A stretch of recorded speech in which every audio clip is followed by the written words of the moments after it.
नमस्कार बंधुरा आज के शेयर करब खूबই स्पेशल एकदम मुखे लेगे थाकार मतन एक पनीरेर रेसिपि। এইভাবে একদিন পনির রান্না করে খেলে এটা কিন্তু প্রত্যেক সপ্তাহে একবার করে বানিয়ে খেতে ইচ্ছে করবে। নান, রুটি, পরোটা, কুলচা এইসবের সাথে এটা খেতে জাস্ট ফাটাফাটি লাগে আর রেসিপিটা খুবই সহজ। তো রান্নাটা করার জন্য এখানে 250 গ্রাম পনির মাঝারি পিস করে কেটে নিয়েছি। এবার পনিরের মধ্যে সামান্য একটুখানি হলুদ, একটুখানি ঝাল লঙ্কার গুঁড়ো আর খুবই সামান্য একটুখানি গোলমরিচের গুঁড়ো দিয়ে পনিরটাকে ভালো করে মাখিয়ে নিয়ে এটাকে আমি রেখে দেবো 5 মিনিটের জন্য। সাথে সাথেই কিন্তু রান্নাটা স্টার্ট করব না। আর নুন এই সময় দিচ্ছি না, কারণ নুন দিয়ে পনির মাখিয়ে রাখলে পনির থেকে প্রচুর জল বেরোবে আর পনিরটা ভাজতে কিন্তু খুব অসুবিধা হবে। তো হলুদ, লঙ্কার গুঁড়ো আর গোলমরিচের গুঁড়ো দিয়ে পনিরটাকে ভালো করে মাখিয়ে নিয়ে এটাকে আমি রেখে দিচ্ছি 5 মিনিটের জন্য। পনিরটা ম্যারিনেট হতে থাকুক, ততক্ষণ একটা ভাজা মশলা তৈরি করব। তার জন্য এখানে নিয়ে নিলাম 1 চামচ গোটা জিরে আর এর সাথে যাচ্ছে হাফ চামচ করে মৌরি আর গোটা ধনে। জিরের পরিমাণ কিন্তু আমি একটুখানি বেশি দিয়েছি। দুটো শুকনো লঙ্কা দিয়ে দিচ্ছি। ঝালটা আপনারা যেরকম পছন্দ করবেন সেই অনুযায়ী লঙ্কা কম বা বেশি করতে পারেন। ছোটো এলাচ দুটো আর 1 টুকরো দারচিনি দিয়ে দিলাম। আর এর সাথে যাচ্ছে দুটো লবঙ্গ আর 5-6টা মতন কালো গোলমরিচ। মিডিয়াম আছে 30 থেকে 40 সেকেন্ড সময় নিয়ে মশলাটাকে ভেজে নিচ্ছি। তবে লক্ষ্য রাখতে হবে মশলা যেন পুড়ে না যায়। মশলা পুড়ে গেলে কিন্তু মশলার সমস্ত ফ্লেভার নষ্ট হয়ে যাবে আর তিতকুটে মতন হয়ে যাবে, খেতে একটুও ভালো হবে না। তো যখন দেখা যাবে মশলার কালারটা একটু হালকা চেঞ্জ হয়ে গিয়ে মশলা ভাজার খুবই মিষ্টি একটা সুগন্ধ বেরিয়েছে, তখন সাথে সাথেই কিন্তু মশলাটাকে নামিয়ে নিতে হবে।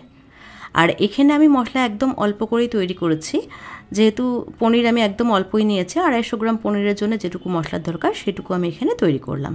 আপনারা যদি পনির বেশি নেন সেক্ষেত্রে কিন্তু মশলার পরিমাণটাও সেই অনুযায়ী বাড়িয়ে নিতে হবে। প্যান বসিয়ে দিয়েছে, প্যানের মধ্যে দিয়ে দিচ্ছি 2 টেবিল চামচ সাদা তেল। তেলটাকে প্রথমে খুব ভালো করে গরম করে নিচ্ছি। তেল গরম হয়ে গেছে, এবার এখানে হাফ চামচ নুন দিয়ে দিলাম। নুনটাকে তেলের সাথে ভালো করে মিশিয়ে নিয়ে ম্যারিনেট করে রাখা পনিরটাকে এবার ভেজে নেব। তো পনিরগুলোকে এক এক করে দিয়ে দিচ্ছি। মিডিয়াম আছে 2 পিঠ উল্টে পাল্টে জাস্ট 1.5 থেকে 2 মিনিটের জন্য একটু হালকা লালচে করে পনির ভেজে নিচ্ছি। পনির কিন্তু খুব বেশি লাল করে ভাজবো না বা খুব বেশি সময় নিয়ে ভাজবো না, তাহলে কিন্তু পনিরটা শক্ত হয়ে যাবে, খেতে খুব একটা ভালো লাগবে না। তো 2 পিঠ উল্টে পাল্টে জাস্ট 1.5 থেকে 2 মিনিটের জন্য একটু হালকা লালচে করে পনিরটাকে ভেজে নিলেই হবে। এটা কিন্তু খেতে দুর্দান্ত হয়। তো রেসিপিটা অবশ্যই তৈরি করে দেখবেন, আমার বিশ্বাস আপনাদের সবার খুবই ভালো লাগবে এটা।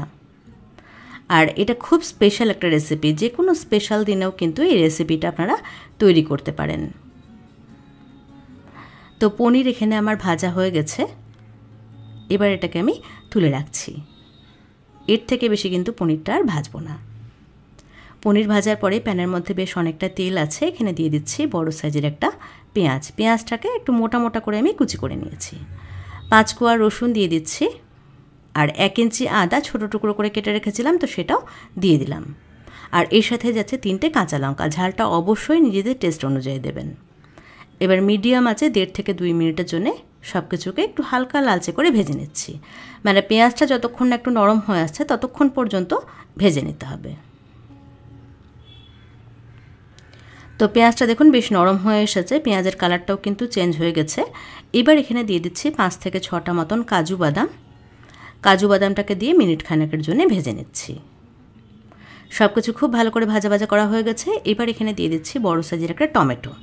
হাফ চামচ নুন দিয়ে টমেটোটাকে খুব ভালো করে কষিয়ে নিতে হবে। টমেটোটা যতক্ষণ না নরম হয়ে আসছে ততক্ষণ পর্যন্ত ভালো করে কষিয়ে নেব। একটু নুন দিলে টমেটো খুব তাড়াতাড়ি নরম হয়ে যায়। তো টমেটো দেখুন বেশ নরম হয়ে এসেছে আর সব কিছুই কিন্তু খুব ভালো করে ভাজা ভাজা করা হয়ে গেছে। মশলাটা আমার ভাজা হয়ে গেছে, এবার এটাকে তেল ঝরিয়ে তুলে রাখছি। তেলটাকে খুব ভালো করে ঝরিয়ে নিয়ে তারপর একটা অন্য বাটির মধ্যে তুলে নিচ্ছি।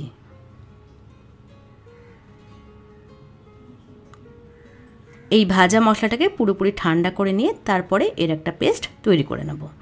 তো প্যানের মধ্যে এখনও বেশ অনেকটা তেল আছে, এই তেলটার মধ্যে দিয়ে দিলাম ছোটো সাইজের একটা ক্যাপসিকাম। মিডিয়াম আছে 30 থেকে 40 সেকেন্ডের জন্য ক্যাপসিকামটাকে তেলের মধ্যে একটুখানি সতে করে নিচ্ছি। ক্যাপসিকাম কিন্তু বেশি নরম করে ভাজার দরকার নেই, জাস্ট একটুখানি তেলের মধ্যে হালকা করে ভেজে নিয়ে এর মধ্যে দিয়ে দিচ্ছি বড় সাইজের একটা পেঁয়াজ। পেঁয়াজটাকে প্রথমে 4 পিস করে কেটে নিয়ে তারপরে পেঁয়াজের পাপড়িগুলোকে আমি ছাড়িয়ে নিয়েছিলাম। তো পেঁয়াজটাকেও ক্যাপসিকামের সাথে আরও 30 থেকে 40 সেকেন্ড ভেজে নিচ্ছি। পেঁয়াজ আর ক্যাপসিকাম কিন্তু এই পর্যায়ে বেশি লাল করে বা বেশিক্ষণ ভাজার দরকার নেই। তো এখানে আমার পেঁয়াজ আর ক্যাপসিকাম ভাজা হয়ে গেছে, এবার এটাকে নামিয়ে রাখছি। যে ভাজা মশলাটা তৈরি করে রেখেছিলাম সেটা কিন্তু এখন পুরোপুরি ঠান্ডা হয়ে গেছে। এবার এর একটা পাউডার তৈরি করে নেব। তো ভাজা মশলাটা আমি বেটে নিয়েছি। এবার এই মিক্সি জারটার মধ্যেই আগে থেকে ভেজে রাখা পেঁয়াজ, আদা, রসুন, টমেটো, কাঁচা লঙ্কা, কাজু বাদাম সব কিছু দিয়ে দিলাম। অল্প জল দিয়ে এটাকেও একদম মিহি করে আমি বেটে নিয়েছি। মশলার প্রিপারেশন কিন্তু হয়ে গেছে। এবার চলে এসেছি মূল রান্নায়। তো একটা কড়াই বসিয়ে দিয়েছে আর কড়াইতে দিয়ে দিলাম 1 টেবিল চামচ মতন কাসুরি মেথি। শুকনো কড়াইতে কাসুরি মেথিটাকে একটুখানি হালকা করে নাড়াচাড়া করে নিয়ে তারপরে নামিয়ে রাখবো। কাসুরি মেথি ভাজা হয়ে গেছে, তুলে রেখেছি। আর প্যানের মধ্যে দিয়ে দিচ্ছি 2 টেবিল চামচ সাদা তেল। তেল গরম হয়ে গেছে, এবার এখানে ফোড়ন দিচ্ছি 1/2 চামচ গোটা জিরে। জিরেটাকে কয়েক সেকেন্ড ভেজে নিয়ে গ্যাসের ফ্লেমটা একদম কমিয়ে এখানে দিয়ে দিচ্ছি 1 চামচ কাশ্মীরি রেড চিলি পাউডার আর 1 চামচ হলুদ। সব কিছুকে ভালো করে একসাথে মিশিয়ে নিচ্ছি। এই সময় কিন্তু গ্যাসের ফ্লেমটা একদম কমিয়ে রাখতে হবে, নাহলে কিন্তু গুঁড়ো মশলাগুলো পুড়ে যাবে। এবার বেটে রাখা মশলাটা এর সাথে দিয়ে দিলাম। মিডিয়াম আঁচে সব কিছুকে খুব ভালো করে কষিয়ে নিচ্ছি।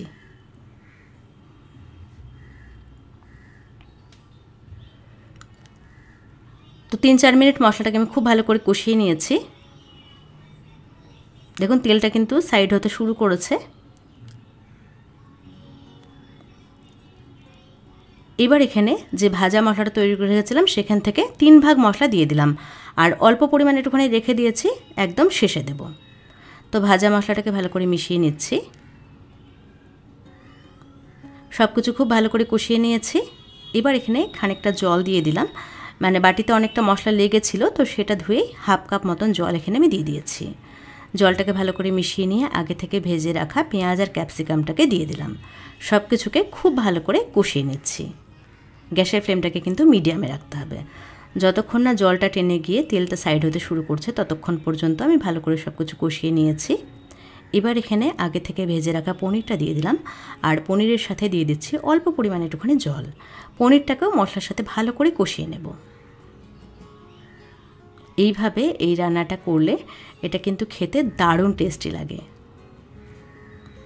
তো সব কিছু দেখুন খুব ভালো করে কষিয়ে নিয়েছি। এবার এখানে দিয়ে দিলাম স্বাদ অনুযায়ী নুন আর 1/2 চামচ চিনি। চিনিটা কিন্তু স্কিপ করবেন না, অবশ্যই দেবেন। এইটুকু চিনি দিলে রান্নাটা মিষ্টি হয়ে যাবে না, টেস্টটা ব্যালেন্স হবে আর খেতে অনেক গুণে বেশি ভালো হবে। তো নুন চিনিটাকে ভালো করে মিশিয়ে নিয়েছি। সব কিছুই কিন্তু খুব ভালো করে কষানো হয়ে গেছে। এবার এখানে দিয়ে দিচ্ছি 1/2 কাপ মতন জল। এটা খুব বেশি গ্রেভি হবে না, মানে খুব বেশি ঝোল হবে না, তো সেটা বুঝেই কিন্তু জলটা দিতে হবে। জল খুব বেশি দেওয়ার দরকার নেই, জাস্ট 1/2 কাপ জল দিলেই হবে। ঝোলটা ফুটে উঠেছে। এবার যে কাসুরি মেথিটাকে রোস্ট করে নিয়েছিলাম সেটা একটুখানি হাত দিয়ে গুঁড়ো করে নিয়ে দিয়ে দিলাম, আর যেটুকু ভাজা মশলা ছিল সেটা আমি এখানে দিয়ে দিলাম, আর দিয়ে দিচ্ছি বেশ খানিকটা ধনেপাতা কুচি।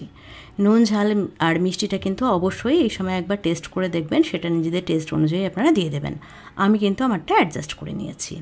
এবার সব কিছুকে ভালো করে একসাথে মিশিয়ে নিয়ে মিডিয়াম আঁচে এটাকে আমি ঢেকে দিচ্ছি জাস্ট 5 মিনিটের জন্য, যাতে করে সমস্ত কিছুর ফ্লেভার গ্রেভির মধ্যে খুব ভালো করে বসে যায়। তো 5 মিনিট পরে ঢাকনাটাকে খুলে নিয়েছি।